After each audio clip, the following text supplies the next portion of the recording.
Hello geographers, भूगोल की इस नवीनतम कक्षा में आपका हार्दिक स्वागत और अभिनंदन। आज हम पढ़ने जा रहे हैं बीए, जहाँ पर भी बीए में ज्योग्राफी आती है। ज्योग्राफी में भी राजस्थान ज्योग्राफी जहाँ पर आती है उसके बारे में आज हम डिस्कस करने जा रहे हैं, जिसमें है राजस्थान के भौतिक प्रदेशों की विशेषताएं। पहले बात तो राजस्थान के भौतिक प्रदेश क्या होते हैं। राजस्थान में कहाँ पर पहाड़ है, कहाँ पे पर्वत है, कहाँ पर रेगिस्तान है, कहाँ पर नदियाँ हैं, इसी को ही हमने राजस्थान के भौतिक प्रदेशों में बांटा गया है, जो कि हम पढ़ेंगे। पहला क्वेश्चन है, राजस्थान के भौतिक प्रदेशों की विशेषताओं का वर्णन कीजिए। तो हमें राजस्थान के भौतिक प्रदेश की विशेषताओं का वर्णन करना है। तो इसके आंसर में हम लिखेंगे, राजस्थान का भौतिक स्वरूप अत्यंत विविधतापूर्ण है। कि विविधतापूर्ण है इसका मतलब है कि राजस्थान में कहाँ पे पहाड़ है, कहाँ पे पर्वत है, कहाँ पे नदियाँ हैं, कहाँ पे रेगिस्तान है, कहाँ पे अरावली पर्वतमाला है। राज्य की किसी भाग में दूर तक फैला हुआ मरुस्थल दिखाई देता है। तो राजस्थान में क्या है, थार का मरुस्थल, जहाँ पर रेत ही रेत है। तो किसी भाग में प्राचीन प्राचीन अरावली पर्वतमाला की पहाड़ियाँ मिलती है। तो राजस्थान में पहाड़ है जिसको हम राजस्थान में अरावली पर्वतमाला के नाम से जानते हैं। पूर्वी भाग में विस्तृत मैदानी क्षेत्र है। जो पूर्वी जो इलाका है, जो अलवर भरतपुर वाला इलाका है, वहाँ पर अपने क्या है, मैदानी भाग है। जबकि दक्षिणी पूरी पठारी पठारी धरातल दिखाई देता है, जो कोटा, बूंदी, बारा और झालावाड़ है, जहाँ पर क्या है कि दक्षिणी पूर्वी पठारी प्रदेश है, जहाँ पर क्या है, पठार है। इस प्रकार राजस्थान में मरुस्थल है, मरुस्थल के बाद पर्वत है, पर्वत के बाद मैदान है, मैदान के बाद पठार है। तो राजस्थान की जो जो पूरा एरिया है उसको चार भागों में बांटा गया है, चार स्थलाकृतियों में बांटा गया है। पहला है राजस्थान का मरुस्थल, उसके बाद पर्वत, पर्वत के बाद मैदान, मैदान के बाद पठार, पठार है। उसके बाद हम पढ़ेंगे, भौतिक प्रदेश का अर्थ ऐसे प्राकृतिक क्षेत्र है जिसमें स्थलाकृति, ऊंचाई, ढाल, चट्टान, मिट्टी, जलवायु तथा जल निकासी की विशेषताएं दूसरे क्षेत्र से अलग हो। तो भौतिक प्रदेश में क्या आता है, स्थलाकृति, वही है कहाँ पे पहाड़ है, कहाँ पे पर्वत है, कहाँ पे नदी है, कहाँ पे तालाब है। ऊंचाई है तो कहाँ पे ऊंचाई बहुत ज़्यादा है, कहाँ ढाल है, कहाँ चट्टान है, कहीं मिट्टी है, कहीं जलवायु है। जलवायु का मतलब है कहाँ गर्मी है, कहाँ ठंड है। जल निकासी से मतलब है कि जैसे चंबल नदी है तो चंबल नदी कहाँ बह रही है। तो ये सभी राजस्थान के भौतिक प्रदेश के अंदर आते हैं। राजस्थान के भौतिक विविधताओं को समझाने के लिए सामान्यतः इसे हम चार भौतिक प्रदेशों में बांटा गया है। मैंने बता ही दिया है कि राजस्थान को हम चार भौतिक प्रदेशों में बांटते हैं। उसमें पहला है पश्चिमी मरुस्थल, पश्चिमी मरुस्थल जिसको हम थार के मरुस्थल के नाम से जानते हैं। सेकेंड है अरावली पर्वतमाला, अरावली पर्वतमाला जो कि एक पहाड़ है, जो कि राजस्थान को दो भागों में विभाजित करता है। और एक पूरी मैदान, पूरी मैदान जहाँ पर मैदानी भाग है, जहाँ पर नदियाँ बहती है। और एक अपना कोटा, बूंदी, बारा, झालावाड़ का क्या है, दक्षिणी पूर्वी पठारी प्रदेश है। इन प्रदेशों का प्रभाव केवल भूमि के आकार पर नहीं पड़ता, बल्कि वर्षा, नदी, मिट्टी, प्राकृतिक वनस्पति, कृषि, पशुपालन, जनसंख्या, परिवहन, उद्योग और मानवीय जीवन पर पड़ता है। इसीलिए राजस्थान के भौतिक प्रदेशों का अध्ययन राज्य के संपूर्ण भूगोल को समझने का आधार है। तो कहने का मतलब ये है कि जहाँ पर स्थलाकृतियाँ हैं उसका प्रभाव हर हर जगह पड़ता है। जैसे मान लीजिए कि कहीं थार का मरुस्थल है, तो थार का मरुस्थल है तो वहाँ गर्मी ज़्यादा पड़ती है। तो गर्मी ज़्यादा पड़ती है तो लोग कम रहेंगे, लोग कम रहेंगे तो कृषि कम होगी। और जो ट्रांसपोर्ट फैसिलिटी, परिवहन है, जैसे बसें, रेलवे कनेक्टिविटी, ये कम होगी। उसके अलावा कृषि लोग कम करेंगे, वहाँ पे पेड़ पौधे कम होंगे। वहाँ पर पशुपालन यानी गाय, भैंस, बकरी, ऊँट को कम पालेंगे। वहाँ पे जनसंख्या कम होगी, वहाँ पर रेलवे, बस ये कम चलेंगे। वहाँ पे फैक्ट्रियाँ, कंपनियाँ ये भी कम चलेगी। मानव जीवन थोड़ा जटिल हो जाएगा। तो ये जो सारी चीज़ें हैं वो ये भौगोलिक जो प्रदेश है उससे प्रभावित होती है। जैसे कहीं नदियाँ हैं तो नदियाँ के चारों ओर लोग रहना पसंद करते हैं। मैदानी प्रदेश है तो मैदानी प्रदेश में लोग रहना पसंद करते हैं। तो इसी प्रकार ये है कि जैसे कोई पहाड़ी इलाका है तो पहाड़ी इलाके में लोग कम रहते हैं। तो ये राजस्थान का भौतिक प्रदेश है। तो इसके बारे में हम बता रहे हैं कि कहाँ पे पठार है, कहाँ पर्वत है, कहीं मैदानी प्रदेश है, तो कहीं मरुस्थलीय भाग है ना। तो इसके हम अब स्टार्ट करते हैं, राजस्थान के भौतिक प्रदेशों का सामान्य विभाजन। तो राजस्थान को हम किन किन भौगोलिक प्रदेशों में बांटते हैं उसके बारे में हम पढ़ेंगे। राजस्थान को भौतिक स्वरूप के आधार पर चार बड़ी प्रदेशों में समझाया गया है। तो राजस्थान को मैंने बता ही दिया है कि चार बड़े भाग है, जिसमें से पहला तो है अपना पश्चिमी मरुस्थलीय प्रदेश, सेकेंड है अरावली पर्वतमाला, तीसरा है पूर्वी मैदान और चौथा है दक्षिणी पूर्वी पठारी प्रदेश। तो हम सबसे पहले पढ़ेंगे अपना ये पश्चिमी मरुस्थलीय प्रदेश, पश्चिमी मरुस्थलीय प्रदेश में क्या है, रेत है, रेत ही रेत है। जो रेगिस्तान का जो इलाका है वहाँ पे रेत ही रेत है, बालू के टीले, बालू का मतलब भी होता है वहाँ पर रेत है। और उसके बाद वहाँ होती है कम वर्षा, वहाँ क्या होती है, बारिश बहुत कम होती है, बारिश कम होती है। जैसे कि अपने इलाके में बारिश ज़्यादा होती है, जैसे कोटा बूंदी बारा झालावाड़ वाला इलाका है, उसमें क्या बारिश ज़्यादा होती है। और वहाँ पे शुष्क जलवायु, शुष्क जलवायु का मतलब होता है कि वहाँ की जो गर्मी है, गर्मी पड़ती है, इसलिए जो जलवायु है वो गर्म रहती है और उसमें शुष्कता पाई जाती है। ये तो हो गया अपना रेगिस्तान, जो कि अपन पश्चिमी मरुस्थल के बारे में पढ़ा था। अब हम पढ़ेंगे अरावली पर्वत। अरावली पर्वत क्या है, तो अरावली पर्वत प्राचीन अरावली पर्वतमाला है। ऐसा माना जाता है कि जो अरावली है ना वो सबसे प्राचीन मतलब सबसे पुरानी पर्वतमाला है। क्या है, सबसे पुरानी पर्वतमाला है, जिसको हम पहाड़ी कहते हैं, घाटी कहते हैं। और इसके अंदर वन, वन का मतलब बहुत सारे पेड़ पौधे हैं अरावली के चारों तरफ। और इसमें खनिज, जैसे कि आपने देखा होगा कि अरावली पर्वत में बहुत सारी जेसीबी लगा के पहाड़ को काटा जाता है, और पहाड़ से जो खनिज, जिसके अंदर पत्थर, कोयला, मैग्नीज, ये सारी जो चीज़ें निकलती है, जो धातुई खनिज होते हैं, उनको निकाला जाता है और उनको फिर मार्केट में बेचा जाता है। उसके बाद हम पढ़ेंगे, दो तो हो गए अपने, पहला क्या था, रेगिस्तान, उसके बाद एक क्या हो गया, पहाड़। अब क्या पढ़ रहे हैं हम, मैदान। तो पूर्वी मैदानी प्रदेश, क्या पढ़ रहे हैं हम, पूर्वी मैदानी प्रदेश, जो कि पूर्वी मैदान। अब मैदान का मतलब है वो समतल होगा, क्या होगा, मैदान यानी समतल, मैदान यानी समतल, समतल का मतलब है बेस, मतलब जहाँ उबड़ खाबड़ ना हो, जहाँ जैसे पहाड़ है जो ऊपर उठा होता है, तो समतल मैदान होता है। अपेक्षाकृत अधिक वर्षा होती है, यहाँ क्या होती है, बारिश ज़्यादा होती है। मैदानी प्रदेश में क्या होती है, बारिश ज़्यादा होगी। अब ऑब्वियसली बात है, बारिश ज़्यादा होगी तो वहाँ किसान रहेंगे, किसान रहेंगे तो वहाँ की जनसंख्या ज़्यादा होगी, जनसंख्या, वहाँ किसान रहेंगे तो किसान क्या करेगा, खेती करेगा, और खेती करेगा तो जहाँ पर खेती हो रही वहाँ की मिट्टी भी उपजाऊ होगी, तो वहाँ पर क्या होती है, उपजाऊ मिट्टी होती है, समतल धरातल होता है, और वर्षा ज़्यादा होती है, और किसान ज़्यादा लोग रहते हैं, लोग ज़्यादा रहेंगे तो खेती और उद्योग ज़्यादा लगेंगे, उद्योग का मतलब फैक्ट्रियाँ ज़्यादा लगेगी। अब हम पढ़ेंगे पठार। पहले हमने क्या पढ़ा, मरुस्थल पढ़ लिया, मरुस्थल के बाद अपने क्या पढ़ लिया, अरावली पढ़ लिया, अरावली के बाद हमने क्या पढ़ लिया, पूरी मैदान पढ़ लिया। अब हम पढ़ेंगे पठार। पठार का मतलब ये होता है, जैसे कि सिंपल भाषा में समझो तो एक रड़ाव, अपने लोग अपने इलाके में बोलते हैं इसको, कोटा बूंदी बारा झालावाड़ में, कि पठार का मतलब होता है ऊपर से उठा रहता है, ऊपर से उठा हुआ रहता है, और ऊपर समतल रहता है, जिसको हम क्या बोलते हैं, ऊंचा पठारी धरातल, जिसमें क्या है, चंबल नदी तंत्र है, जहाँ अपनी चंबल आ रही है। तो चंबल भी जो कोटा बूंदी बारा झालावाड़ इन जिलों से निकलती नहीं, चंबल नदी कोटा बारा से निकलती है, ये अपने पर्टिकुलर कोटा से तो निकलती है, उसके बाद स्वयं मधुबनी की तरफ चली जाती है। तो ये क्या है, ये भी पठारी इलाके से निकलती है। यहाँ की भूमि होती है वो भी उपजाऊ होती है, क्या होती है, भूमि उपजाऊ। और भूमि उपजाऊ है तो वहाँ पे खेती होगी, खेती होगी, और वहाँ पे सिंचाई, सिंचाई यानी अपनी जो फसल होती है ना उसको पानी की देने के लिए पर्याप्त संसाधन होते हैं, तो उनके लिए पानी की पर्याप्त व्यवस्था होती है। अब देखना, याद रखने की मैं सिंपल ट्रिक बताता हूँ। मरुस्थल में क्या है, रेत ही रेत है। अरावली पर्वत में क्या है, पहाड़ है, ऊंचे ऊंचे पहाड़ है। और पूर्व में क्या है, मैदान है, मैदान मतलब समतल है। और अपना जो इलाका है कोटा बूंदी बारा झालावाड़, उसमें क्या है, दक्षिणी पूरी पठार है, पठार यानी ऊपर से उठा हुआ पठार है, ठीक है। उसके बाद हम पढ़ेंगे एक एक करके। अपन सबसे पहले क्या ले रहे हैं, पश्चिमी मरुस्थलीय प्रदेश। क्या ले रहे हैं, पश्चिमी मरुस्थलीय प्रदेश। तो पश्चिमी मरुस्थलीय प्रदेश राजस्थान का सबसे विस्तृत भौतिक प्रदेश है। अब क्या है कि राजस्थान में सबसे ज़्यादा क्या है, रेत। अपन क्या है कि अपन रहते हैं पूर्वी और दक्षिणी इलाके में, तो अपने को पता नहीं है कि राजस्थान में रहते हैं, लेकिन जब बाहर के लोग राजस्थान के बारे में सोचते हैं तो उनके दिमाग में ये आता है कि राजस्थान में तो रेत ही रहते।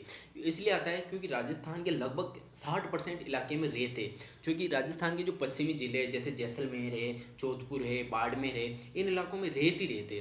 तो इस कारण सबसे ज़्यादा जो भाग है वो अपना रेतीला है, और मुख्यतः राजस्थान के पश्चिमी और उत्तरी पश्चिमी भाग में फैला हुआ है। राजस्थान का पश्चिमी भाग जिस तरफ जैसलमेर है, बाड़मेर है, और उत्तर पश्चिम जैसे थोड़ा ऊपर, उनसे ऊपर थोड़ा ऊपर जाएंगे तो अपना ये बीकानेर, ये जो जिले हैं उनमें क्या है, रेत ही रेत है। यह है प्रदेश थार का मरुस्थल है। तो जो मरुस्थल है वो अपना किसका हिस्सा है, थार का मरुस्थल। अपन किस नाम से जानते हैं उसको, थार का मरुस्थल। यह प्राकृतिक परिस्थितियों, यहाँ पर जो प्राकृतिक परिस्थितियाँ कठोर है, कहने का मतलब यह तो होती है कम वर्षा होती है, बारिश क्या होती है, कम होती है, और गर्मी ज़्यादा पड़ती है। क्या होती है, गर्मी ज़्यादा पड़ती है। अब ऑब्वियसली बात है कि कम बारिश होगी और गर्मी ज़्यादा पड़ेगी तो जल की कमी होगी, तो जल की कमी होगी तो लोगों के पास पानी की कमी होगी, और यहाँ पे खेती नहीं होगी, तो भूमि का जो बड़ा भाग है वो रेतीला है। कैसा है, रेतीला है, फिर भी यहाँ के लोग अपनी जीवन पद्धति को प्राकृतिक परिस्थितियों के अनुसार विकसित किया है। फिर भी मतलब जल का अभाव है, जल की कमी है, फिर भी लोगों ने क्या किया, वहाँ रहना सीखे। वहाँ की परिस्थितियाँ अच्छी नहीं है, फिर भी लोग रह रहे हैं। और अभी जैसे कि इंदिरा गांधी नहर आ गई है, जैसे कि अभी पूरे राजस्थान में जल पहुँच गया है, तो अभी वहाँ के हालात ठीक है। तो वहाँ पर क्या है, पानी की पर्याप्त व्यवस्था है, पानी की क्या है, पर्याप्त व्यवस्था है।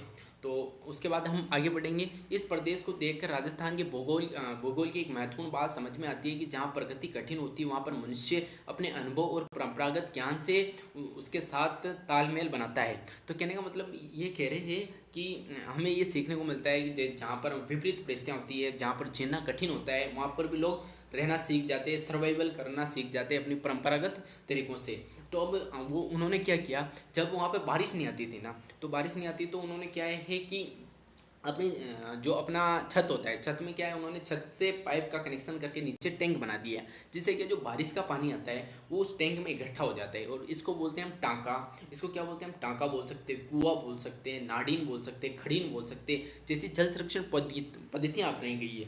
तो क्या अपनाई गई है, जैसे बारिश में बारिश होती है तो वो बारिश के लिए ऊपर एक बारिश का पानी इकट्ठा करने के लिए एक ऊपर से एक पाइप जोड़ देते हैं और नीचे टैंक बना देते हैं। जिससे क्या होता है, बारिश का पानी उस टैंक में इकट्ठा हो जाता है और उस बारिश के पानी को लोग महीनों तक यूज करते हैं। और वहाँ पर जैसे रेतीला इलाका है तो वहाँ पर गाड़ियाँ चलती नहीं है, अभी तो चलती है, पहले नहीं चलती थी। तो वहाँ पे क्या, ऊँट सबसे ज़्यादा पाले जाते थे। तो रेगिस्तान में आप जब जाओगे तो आपको ऊँट देखने को मिलेगा। और ऊँट पशुपालन करते हैं। कहने का मतलब है ऊँट को पाला जाता है और ऊँट कम पानी पीता है। कम पानी का पीने का मतलब ये है कि ऊँट कई दिनों तक बिना पानी पिए रह सकता है। उसके बाद हम पढ़ेंगे राजस्थान की स्थिति और विस्तार। अब हम इसके अंदर कौन कौन से जिले आते हैं उनके बारे में पढ़ेंगे। तो हम पढ़ेंगे इनमें कौन कौन से जिले आते हैं। इस प्रदेश का प्रमुख विस्तार अपने जैसलमेर में, आप जैसे भी कभी जाओगे तो जैसलमेर में आपको रेती रेत दिखेगी, और बाड़मेर में भी आपको रेती रेत दिखेगी, बीकानेर में भी दिखेगी, जोधपुर में भी दिखेगी, तथा आसपास के क्षेत्र के जो जिले हैं उससे इनसे प्रभावित है। मेन आप मोटा मोटा ये याद रखना, एक तो जैसलमेर है, एक बाड़मेर है, एक बीकानेर है, एक जोधपुर है। तो ये जिले इसमें शामिल है। राजस्थान के कुल क्षेत्रफल का बहुत बड़ा भाग मरुस्थलीय और अर्धमरुस्थलीय प्रकृति का है। मैंने कहा था ना कि राजस्थान का जो 60% भाग है उसमें रेत है, जबकि अपन क्या रहते हैं कि अपन कोटा, बूंदी, बारा, झालावाड़ या फिर दक्षिणी पूर्वी इलाके में रहते हैं। तो अपने को पता नहीं कि राजस्थान में कितनी रेत है, जबकि राजस्थान के पश्चिमी भाग में रेत ही रहती है। लगभग 100 में से 60% रेत है। तो अपना इसलिए अपना जो राजस्थान है वहाँ पर कम वर्षा होती है ना। कम वर्षा होने का मतलब, कम वर्षा होने के पीछे भी बहुत सारे कारक है, जैसे अरावली पर्वत है, वो हम आगे चलकर पढ़ेंगे। पश्चिम की ओर जाने वाली शुष्कता सामान्यतः बढ़ती जाती है। कहने का मतलब है अगर आप राजस्थान में हो और आप है ना कोटा से बस में बैठ के जाओगे जैसलमेर की साइड, तो गर्मी बढ़ती ही जाएगी। क्या, गर्मी बढ़ती ही जाएगी। कि मतलब अपन राजस्थान में पूर्व से पश्चिम की ओर जाते हैं तो क्या होता है कि गर्मी बढ़ती है। तो अपन यहाँ तक पढ़ लिए थे। उसके बाद आगे हम पढ़ेंगे। भारत पाकिस्तान सीमा के निकट पश्चिमी भागों में मरुस्थलीय स्वरूप सबसे अधिक स्पष्ट दिखाई देता है। इसमें कहने का मतलब ये है कि जो पाकिस्तान से जो हमारा इलाका टच हुआ है, जो पाकिस्तान से जो हमारी सीमा बनती है, रेड क्लिफ सीमा, वहाँ पे क्या है, वहाँ पे रेगिस्तान बहुत ज़्यादा है। आपने देखा होगा कि पश्चिमी जो अपना बॉर्डर है वहाँ पे रेत ही रेत है। क्या है, रेती रेत। उसके आगे हम पढ़ेंगे धरातल एवं स्थलाकृति।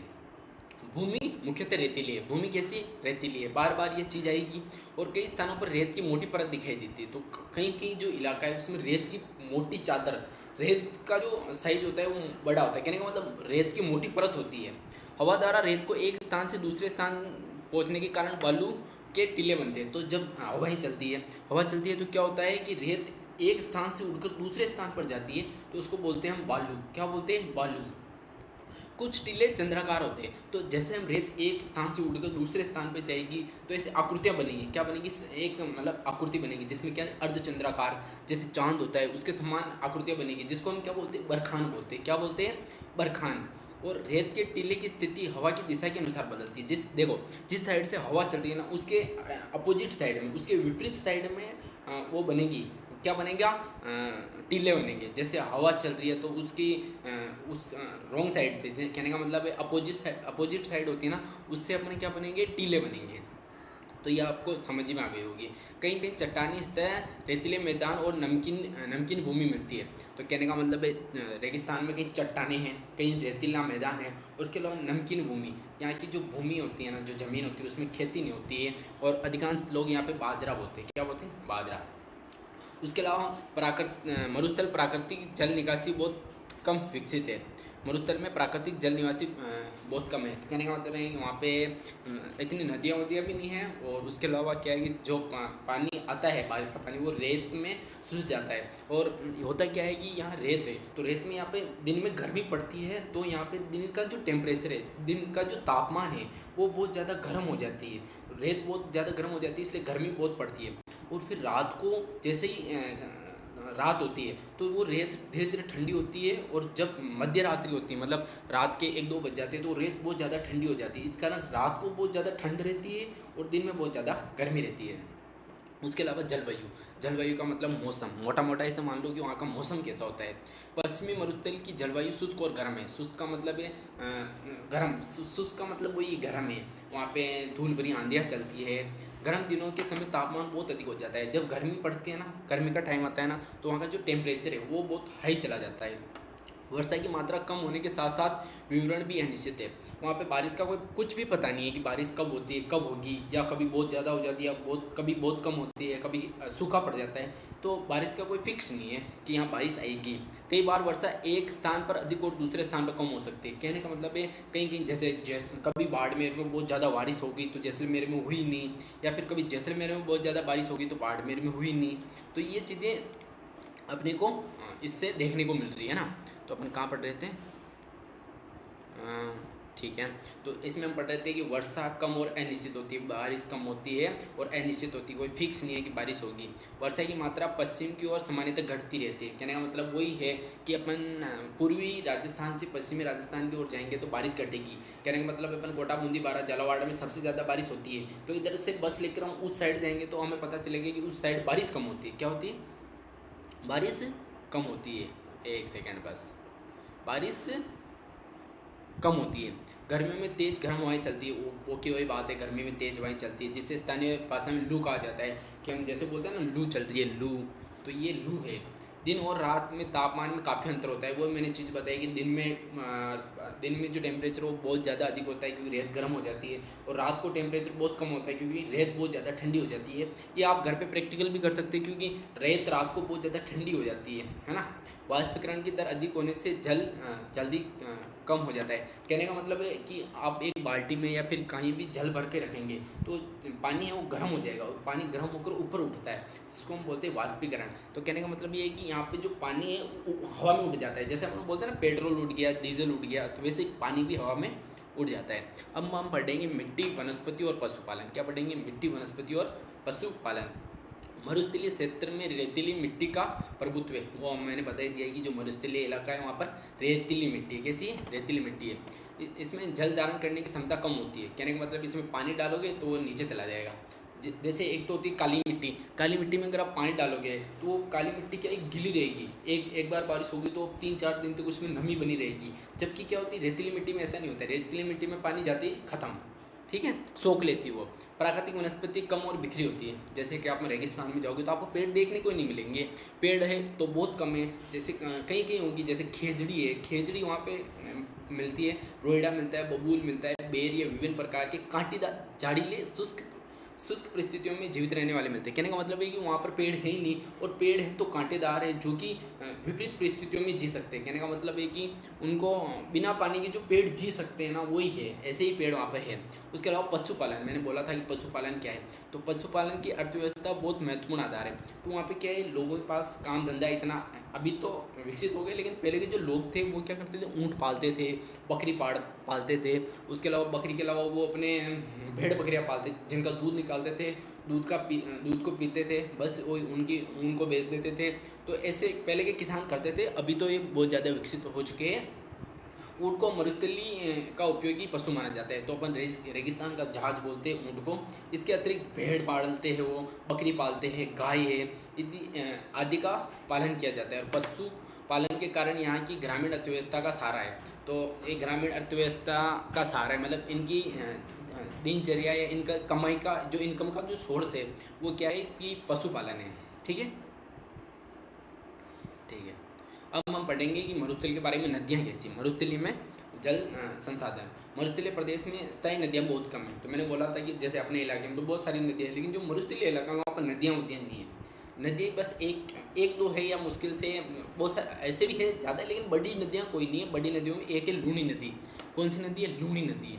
कई स्थानों पर वर्षा का पानी अस्थायी नालों के रूप में बहता है। जल की कमी के कारण या परंपरागत जल स्रोत की विशेष महत्व है।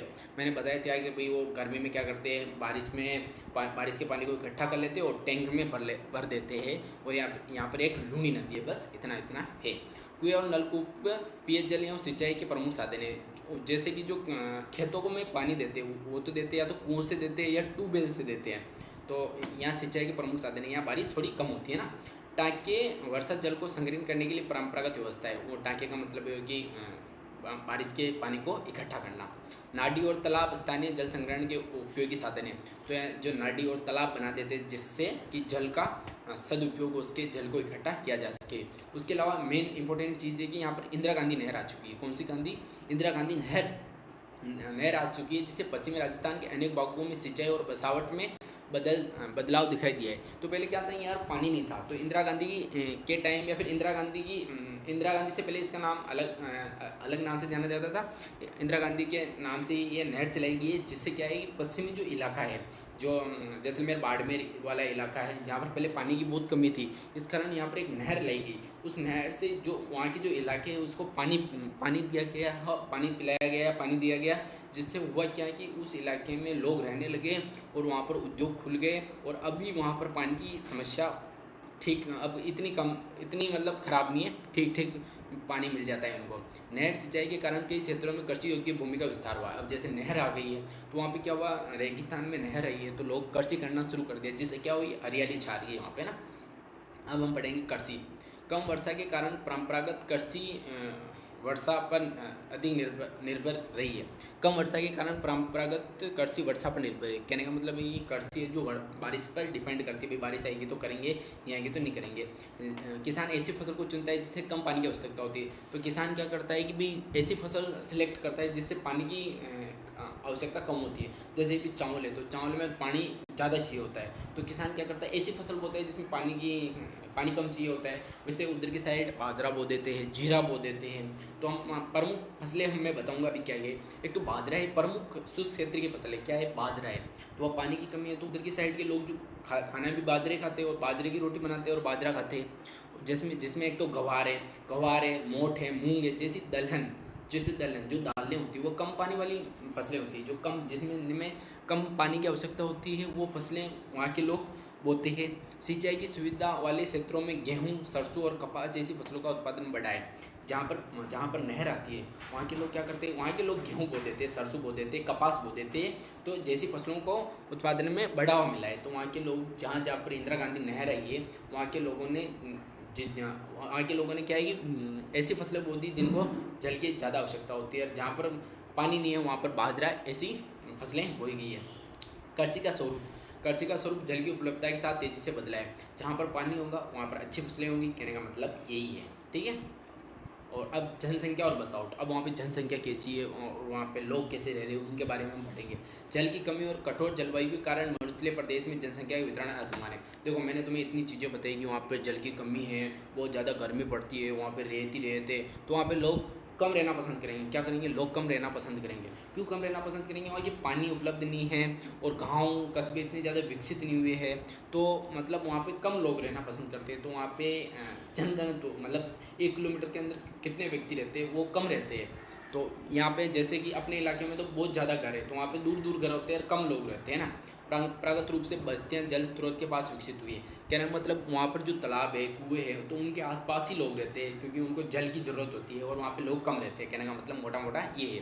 पानी की उपलब्धता बनावट का सबसे बड़ा निर्धारक है। तो जहाँ पर पानी है वहाँ पर लोग रहेंगे, कहने का मतलब यही है। कई स्थानों पर बस्तियाँ एक दूसरे से काफ़ी दूर है, तो एक बस्ती यहाँ पे है तो एक बस्ती 1 किलोमीटर दूर है, फिर 1 किलोमीटर दूर है, तो ऐसे लोग रहते हैं वहाँ पर ना। सिंचाई परियोजना के बाद नई कृषि वस्तुओं का विकास हुआ है, लेकिन अब क्या हुआ है, वहाँ पर पानी की व्यवस्था हो गई है। तो जैसे पानी की व्यवस्था हुई है तो अब गाँव के गाँव विकसित हो गए, लोग पास पास रहने लगे हैं। और वहाँ पे क्या है, पशुपालन आधारित जीवन शैली ने ग्रामीण संस्कृति को प्रभावित किया है। तो आप अभी भी उस साइड जाओगे तो वहाँ पर है ना, टोप पगड़ी पहने हुए, कुर्ता पजामा पहने हुए लोग रहते हैं। तो वहाँ पे क्या है, ग्रामीण संस्कृति को बढ़ावा मिला है। वहाँ पे लोग ग्रामीण जैसे गांव के लोग रहते हैं ना, वैसे लोग रहते हैं। अब हम पढ़ेंगे आर्थिक महत्व। क्या पढ़ेंगे, आर्थिक महत्व। आर्थिक महत्व का मतलब है पैसों, पैसों से समझे, पैसों का लेना था ना। तो पैसे कैसे आ रहे हैं, पशुपालन, जो गाय भैंस बकरी ऊँट को पालते हैं तो उससे पैसा आता है। और जैसे भेड़ को पाल लेंगे ना, तो भेड़ को पालेंगे तो उसके बाल रहते हैं, उससे ऊन प्राप्त करेंगे। क्या प्राप्त करेंगे, ऊन को बाजार में बेचेंगे, उनसे क्या आएंगे, पैसे आएंगे। पैसे के अलावा वो क्या करेंगे, कृषि करेंगे। कृषि का मतलब खेती करेंगे, खेती से उनके पास पैसे आएंगे। उसके अलावा खनिज निर्माण सामग्री, खनिज का मतलब होता है कि जो चीज़ें ज़मीन से निकलती है, जैसे वो ज़मीन से कुछ भी हो सकता है, जैसे पत्थर हो सकता है, कोयला हो सकता है, पेट्रोल हो सकता है, लोहा हो सकता है, चांदी सोना सब हो सकते हैं। लेकिन वहाँ पर मुख्यतः इतनी चीज़ें नहीं निकलती है। वैसे कोयला पेट्रोल निकलता है, लेकिन वो गवर्नमेंट के अधीन होता है, उस पर गवर्नमेंट का नियंत्रण होता है। वो चीज़ें गवर्नमेंट ही निकाल सकती है। अब हम पढ़ेंगे पर्यटन। अब देखो, अब ना अपन क्या है कि अभी ट्रेंड चला हुआ है। ट्रेंड क्या चला हुआ है कि सारे जैसलमेर घूमने जा रहे हैं। कहाँ घूमने जा रहे हैं, जैसलमेर घूमने जा रहे हैं। तो इसमें क्या है कि रेगिस्तान के जो किले हैं, क्या है, रेगिस्तान के जो किले हैं, वहाँ की जो संस्कृति है, ऊँट सफारी है, इनकी वजह से वहाँ का जो इलाका है उसको अभी रोजगार मिला है। क्या मिला है, रोजगार। क्या मिला है, रोजगार। और वहाँ पे सौर ऊर्जा की विशाल संभावना है। कहने का मतलब वहाँ पे प्रोजेक्ट लगे हुए हैं, जिसमें क्या है कि सौर ऊर्जा की बड़ी बड़ी फैक्ट्रियाँ लगाई गई है, या फिर सौर ऊर्जा के बड़े बड़े प्लांट लगाए गए हैं, जिससे क्या है कि बिजली बनती है। क्योंकि वहाँ पर गर्मी ज़्यादा पड़ती है, तो उस गर्मी को लोग इकट्ठा करके, मतलब उस गर्मी का यूज करके लोग ऊर्जा बना रहे। क्या बना रहे, ऊर्जा बना रहे। उसके अलावा हस्तशिल्प, वस्त्र, कढ़ाई और लोक कलाओं का विकास हुआ है। तो कहने का मतलब है उधर जोधपुरी पगड़ी, ऐसी चीज़ें फेमस है। जैसे छापा हो गया, और लोक कलाएँ, मतलब उधर लोकगीत है, उनका अलग कल्चर है, उनके अलग रीति रिवाज है। तो ये चीज़ें वहाँ की फेमस है। क्या है, फेमस है। इस प्रकार मरुस्थलीय प्रदेश रेत का क्षेत्र नहीं है, इसलिए हम ये नहीं कह सकते कि मरुस्थलीय प्रदेश रेत का क्षेत्र ही है। तो अभी रेत तो है, लेकिन नहीं बोल सकते, मतलब पूरा पढ़ता हूँ फिर बताता हूँ। बल्कि प्राकृतिक संसाधन, पशुपालन, पर्यटन, संस्कृति और ऊर्जा की दृष्टि से अत्यंत महत्वपूर्ण है। तो कहने का मतलब वहाँ पर रेत तो है, रेत के अलावा लेकिन वहाँ जो प्राकृतिक संसाधन है, जो पत्थर, खनिज, कोयला, पेट्रोल, जो भी वहाँ मिलता है, जो चीज़ें वहाँ मिलती है, वो इसको फेमस बनाती है। वहाँ पर पशुपालन, जैसे ऊँट, गाय, भैंस, बकरी, ये चीज़ें। वहाँ का पर्यटन, वहाँ के जो किले हैं, वहाँ की जो कला संस्कृति है, वहाँ की जो देखने लायक चीज़ें हैं, वो इनको फेमस बनाती है। और वहाँ की ऊर्जा की दृष्टि से, जैसे वहाँ पे पवन ऊर्जा, जो हवा से चलने वाले बड़े बड़े पंखे होते हैं, पवन ऊर्जा। उसके अलावा सौर ऊर्जा, जिससे हम क्या बनते हैं, सूर्य की रोशनी से ऊर्जा बनती है, वो सौर ऊर्जा इत्यादि वहाँ की फेमस है। तो ठीक है, तो ये अपना था राजस्थान का एक भौतिक प्रदेश में भी हमने पढ़ा ओनली रेगिस्तान। तो अगला टॉपिक आएगा अरावली पर्वत। क्या आएगा, अरावली पर्वतीय प्रदेश। ठीक है, मिलते हैं आगे क्लास में, तब तक के लिए धन्यवाद। जय हिंद, जय भारत।